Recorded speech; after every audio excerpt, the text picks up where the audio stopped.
In a forgotten village where the nights are quiet and danger wears a familiar face, one child lives in silence, and one dog listens closer than anyone ever could. No one expected the darkness that came. No one saw the storm building behind the stillness. But when fear crept in, when evil crossed a line, a bond forged in silence would become a roar heard around the world. This is not just a story about a boy. It's about loyalty without language, courage without command, and a guardian who would risk everything for the one soul who never asked for help, but always deserved it. His name is Jax, and he doesn't need words to be a hero. Elkridge was the kind of village where time moved slower, where porch lights flickered gently in the night and everyone knew everyone's business, except for the secrets no one dared speak aloud. The Miller farmhouse sat on the edge of the woods, a two-story white structure with aging shutters and a wraparound porch that creaked with every breeze. It was peaceful, isolated, and, tonight, vulnerable. Inside, 5-year-old Noah Miller lay curled up on the living room rug, his fingers tracing soft patterns in the fabric.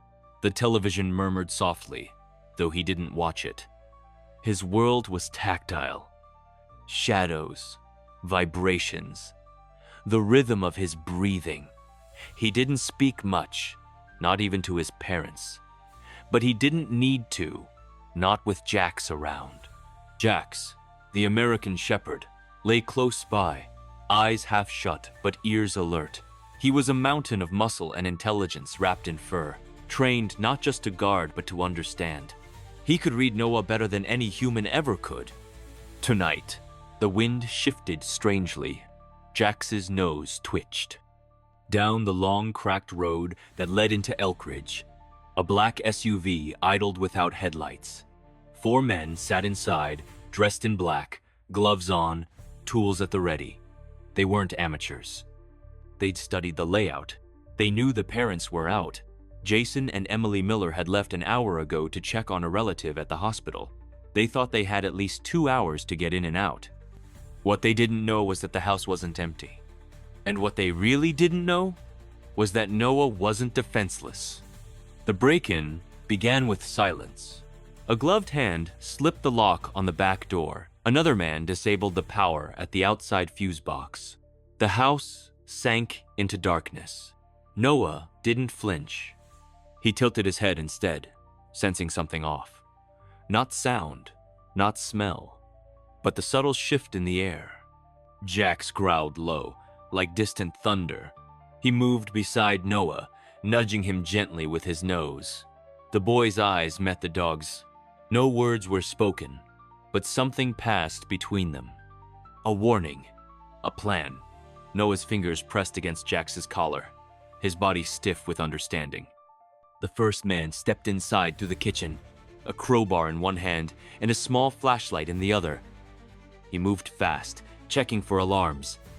None. The second crept behind, scanning the hallway. They hadn't expected Jax to leap from the shadows like a ghost of war.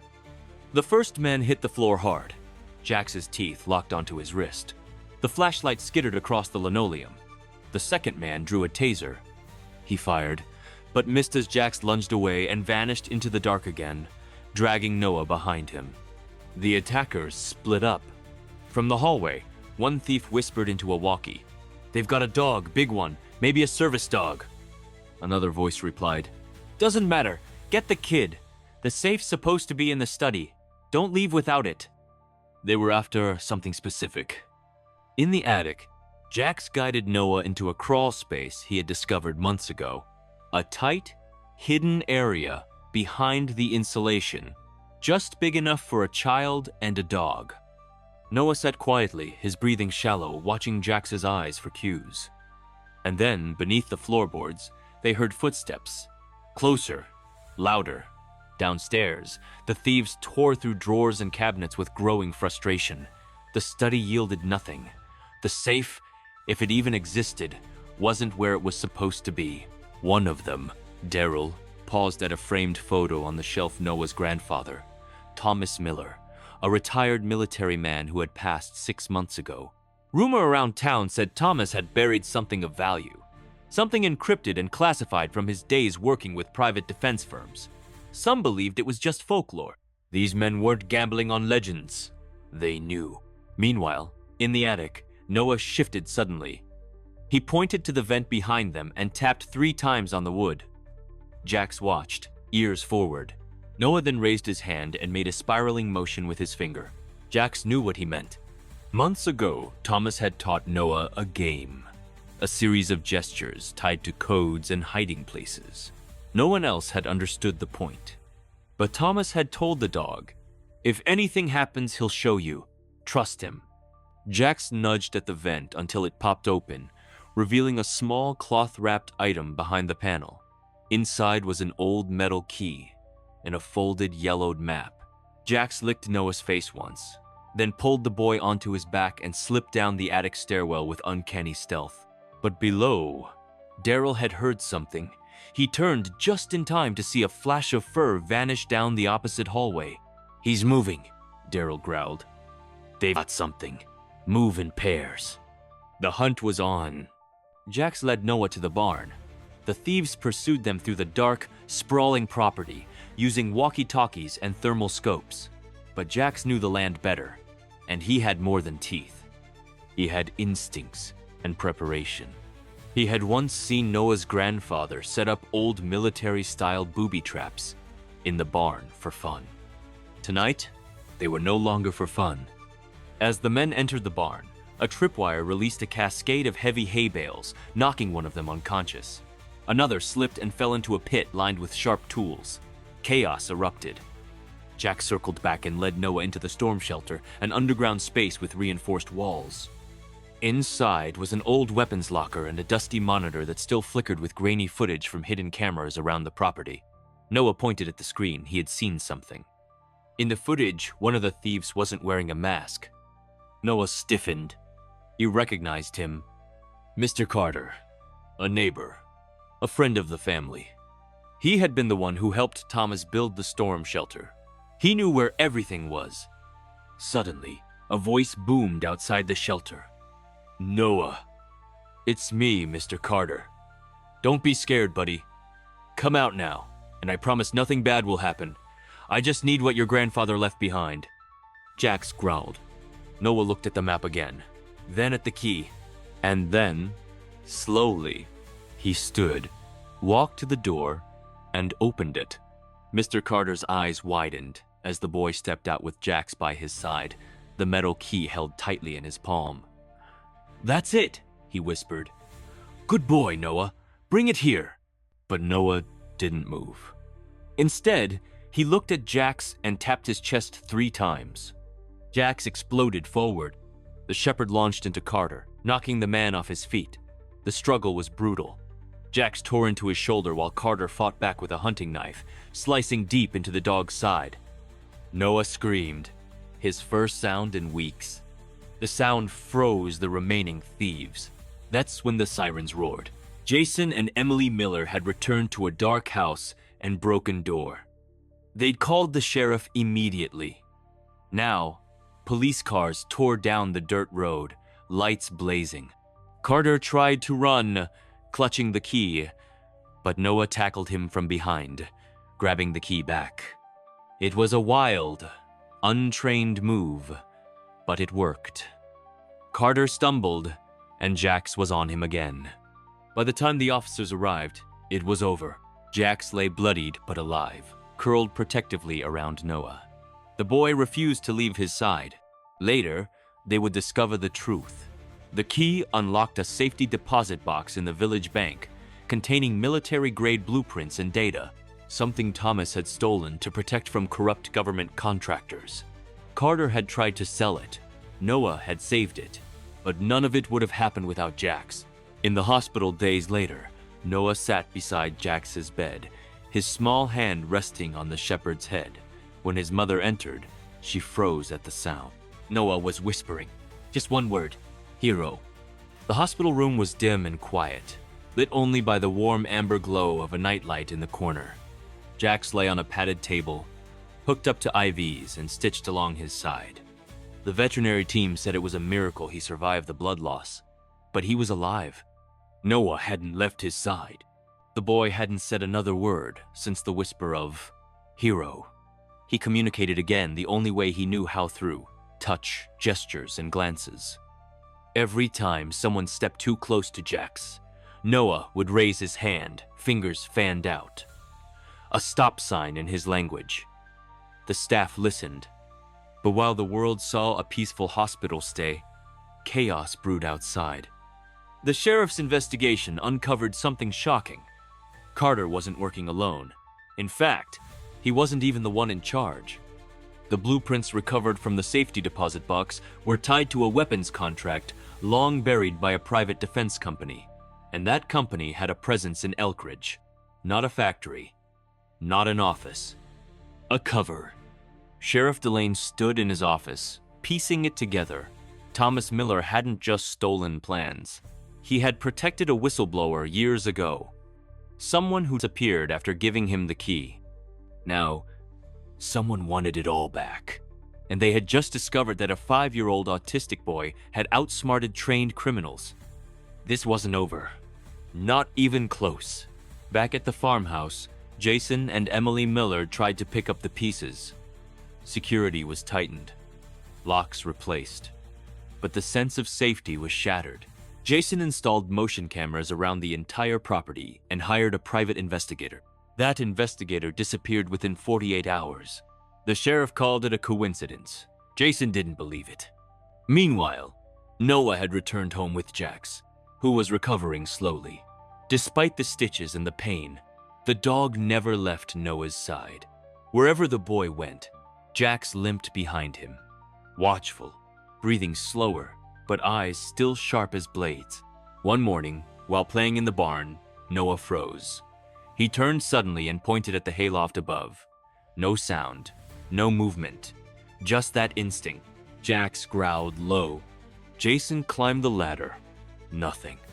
But Noah walked behind the barn and placed his hand on the earth. Then he turned and pointed straight at the ground. Jason started digging.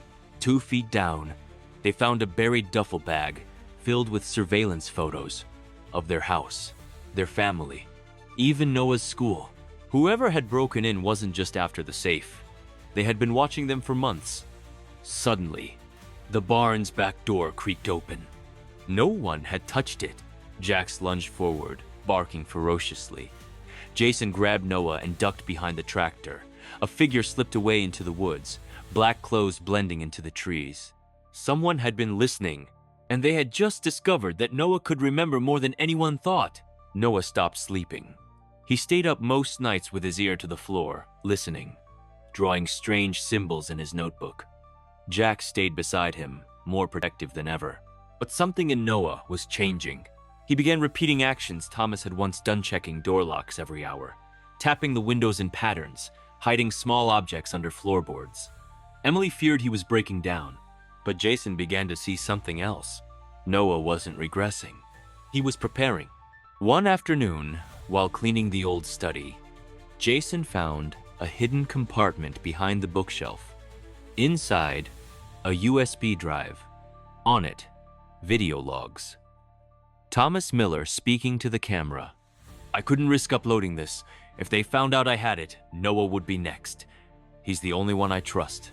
He remembers everything even if he doesn't speak. He knows where the other key is."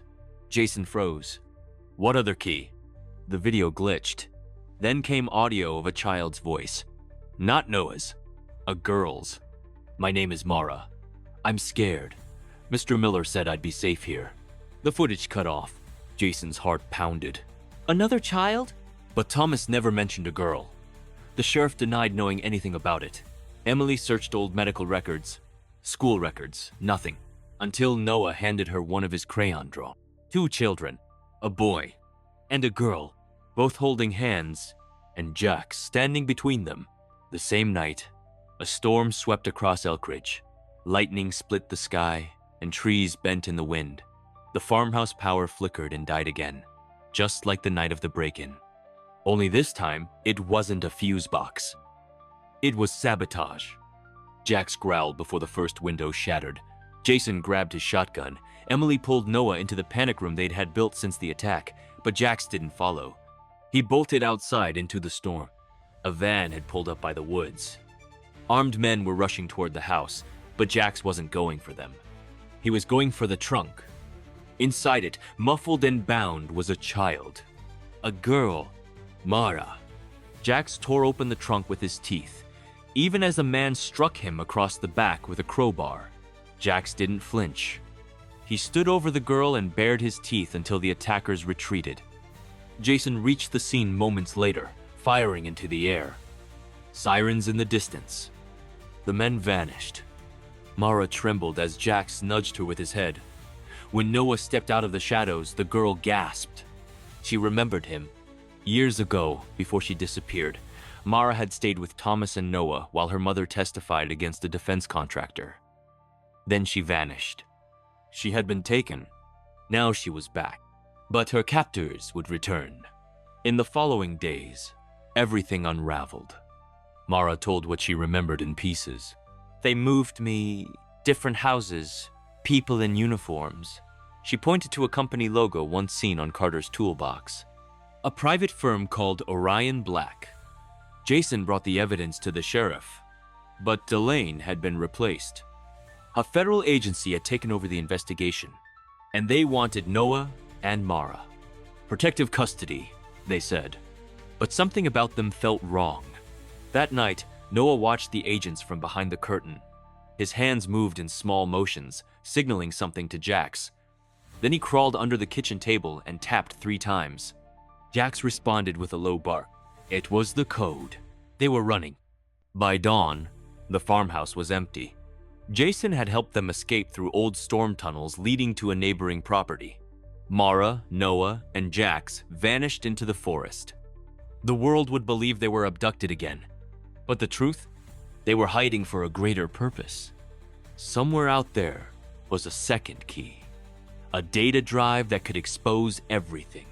And only Noah remembered where. And this time, he wasn't just hiding. He was leading the charge. With Jax at his side, the war had just begun. The underground tunnels stretched for miles beneath the forest, built decades ago as part of an old mining route. Jason had found them on one of Thomas's old maps, tunnels Thomas once used during his time with the military to move information and people undetected. Now, they were Noah and Mara's only hope. Jax led the way, limping slightly but sharp-eyed, stopping at every intersection, sniffing the air. Mara held Noah's hand. She had barely slept since her rescue, haunted by memories she couldn't yet explain. But being with Noah again calmed her. Their destination, a place marked only on the map as Echo Point. Thomas's notes said it held the second drive, information that could destroy Orion Black and its contractors. But someone else knew about it now. In a hidden surveillance van above ground, a tracker blinked red. Noah had been chipped during a hospital visit the week before, something the family had been told was routine. Now, the enemy was closing in fast. Above the tunnels, helicopters circled. Below, a team of Orion Black commandos dropped into access shafts. The hunt was no longer in the shadows. It was war. As the children and Jax pushed deeper into the labyrinth, Mara began recognizing symbols on the walls. "These are like the ones Thomas used to teach me," she whispered. "They're codes." Noah stepped forward and began tracing one with his hand, his movements precise. He tapped a rhythm into the stone, paused, then tapped again. A low mechanical click echoed down the tunnel. A false wall opened. Inside was a chamber, untouched for years. Dust-blanketed old crates, a rusted radio unit, and a metal case with a red emblem. The second drive. Mara opened it. Inside were encrypted files labeled Project Halcyon. Dozens of videos, photos, and documents. Evidence of Black Ops missions gone wrong. Human experimentation. Covert arms trading. At that moment, a sudden ping on the nearby terminal lit up the room. Someone was listening. A voice came through the speaker. "We know where you are. Step out now, and no one gets hurt." Jax growled. Noah moved to the terminal, pressed a series of keys he remembered from watching Thomas. The files began uploading to an unknown source embedded in the computer. Whoever Thomas had sent them to, they were still alive. But they had less than 10 minutes. The walls began to rumble. Explosives. The enemy wasn't trying to retrieve the drive anymore. They were trying to bury it forever. Noah led Mara and Jax back into the tunnels just as the first blast ripped through the chamber behind them. Fire chased them through collapsing halls. Jax stayed ahead, guiding them through shafts and crawl spaces barely wide enough for the kids. One wrong turn and they'd be crushed beneath tons of earth. Meanwhile, above ground, Jason and Emily had tracked their children's escape using Thomas's old satellite feed. Jason radioed a contact, an ex-Special Forces friend Thomas had once trusted. Reinforcements were coming, but time was bleeding out fast. Back underground, a shaft opened into an abandoned train platform used decades ago for coal transport. Noah stopped suddenly. He pointed across the tracks. Men in black gear. Flashlights. Assault rifles. Jack stood between the kids and the agents, low and ready. Then, without hesitation, he leapt forward. He caused chaos. Lights shattered. Men fell. Gunfire erupted. Jax was hit, but didn't stop. Noah and Mara crawled behind crates. Noah reached into the drive case and pulled a final object, a flare gun. He pointed it to the ceiling and fired. Up above, Jason saw the flash burst through the earth. They're there. Move. Helicopters descended. A gunfight broke out above the old train platform. Orion Black was retreating, but not fast enough. One of the commandos grabbed Mara. Noah screamed. Jax came barreling out of the smoke and ripped him down. It was over in minutes. Police swarmed the scene. Federal agents, real ones, arrived with arrest warrants based on the information Noah uploaded. Thomas's contact had received the files and sent them directly to every news outlet in the country. Orion Black was finished. Mara was safe. Noah was a national hero. But Jax wasn't moving. They carried him out of the tunnel, bloodied and breathing shallow. Noah wouldn't let go. He held the dog's fur in his fists and sobbed. No words, just grief that tore through the air like thunder. At the hospital, hours passed. Then, finally, a faint thump. Jax's heart. He made it. Barely. The news hit every network. Autistic boy. And service dog expose private military conspiracy. Dog saves children in underground tunnel standoff. Silent hero speaks in the language of trust. But none of the headlines could capture the truth of what happened beneath the earth that night. How a boy with no words and a dog with no fear changed the course of a nation. Weeks passed. Elkridge slowly returned to peace. Orion Black collapsed under federal investigation. Arrests were made. Whistleblowers came forward. New laws were introduced for child protection and private defense accountability. Noah and Mara remained close, inseparable now. And Jax? A scar down his side, a silver medallion around his neck, guardian of Elkridge. He still followed Noah everywhere. They walked trails together, visited the lake, even returned to the old barn, now reinforced and full of light. Noah still didn't speak often, but he didn't need to. One afternoon, he stood on the porch, watching the wind roll through the grass. Jax lay beside him. And then, softly, Noah whispered, "Thank you." Jax looked up. Their eyes met. And in that moment, everything unspoken was understood. Because words were never needed between them. Only trust, only loyalty, only the bond of a silent guardian.